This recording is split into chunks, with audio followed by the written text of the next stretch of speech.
Hello, Barca fans, and today we've got a couple interesting stories. First of them is the story of the Wonder Kid, allegedly Wonder Kid, Cardoso Varela. Well, Porto just sent a letter to Barcelona threatening to break the relationships. Why, you may ask? Porto still considers that Cardoso is actually their player and that he was kidnapped, like quote-unquote kidnapped by his agent to play for Dinamo Zagreb. And should the deal go off, Porto is going to be so upset and they're going to complain to FIFA about it, especially that, you know the Barca history with the illegally brought Asian players, which cost Takefusa Kubo and a couple of other players. So yeah, it's really getting interesting. I don't know what to feel about this. And in my opinion, Barcelona should not run that risk, especially that the kid is not really that good. He's athletic, he's still young, he's super fast and all that, but when it comes to technique, he's not really the best kid your eyes have seen. Like, he's not an Estevao or Lamine Yamal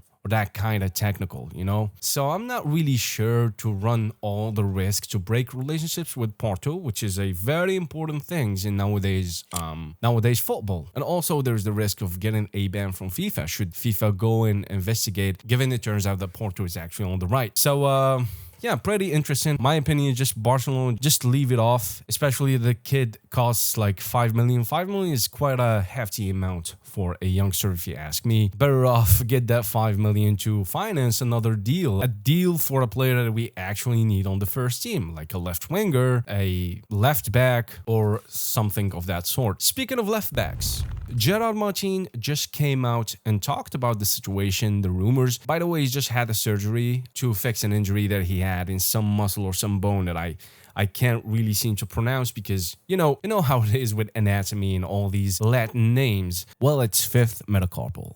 It's not Latin. I mean, it happened. Anyway, so at first when I've seen this, I really thought that Barcelona was fixing them up to get him sold.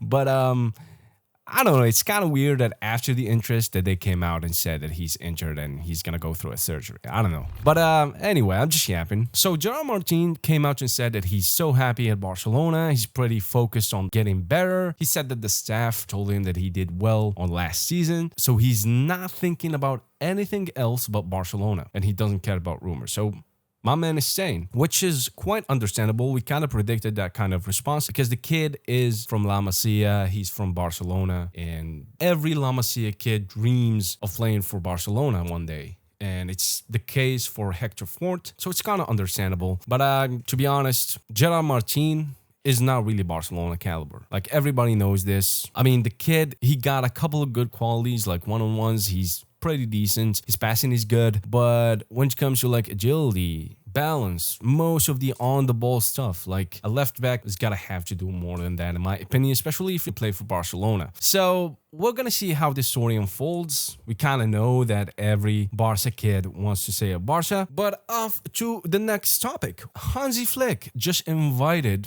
Thiago Alcantara to the training. You know the story with Thiago, he's preparing his coaching license. I don't know if he finished it, but he just got invited by Hansi Flick to join the team and to work with them and all that stuff. So yeah, that's pretty good. Another story that is developing is the story of PERISIC. It looks to be a very, very concrete possibility, but not as a priority or first signing. It's gonna be a backup left wing or right wing for the team, which in my opinion is a very good deal because the guy is cheap and he's a good player. He has a lot of experience, even though he's 36 years old and there's no guarantee he's gonna play as good as he was last year, but the guy is really a good player. And we kind of need somebody like that, especially someone who can replace Lamine Yamal. We know that Perisic can play on the left, can play on the right. He's got a couple of moves that he does perfectly, like the step over and then the cross. His crossing is good. We need somebody with good crossing abilities. So overall, I just think it's a good signing. Given that he's not a priority, they can go for him and just get him to be a backup. All right, ladies and gentlemen, this is going to be the news for now. See you on the flip side. Don't forget to subscribe, like, and all that shenanigans.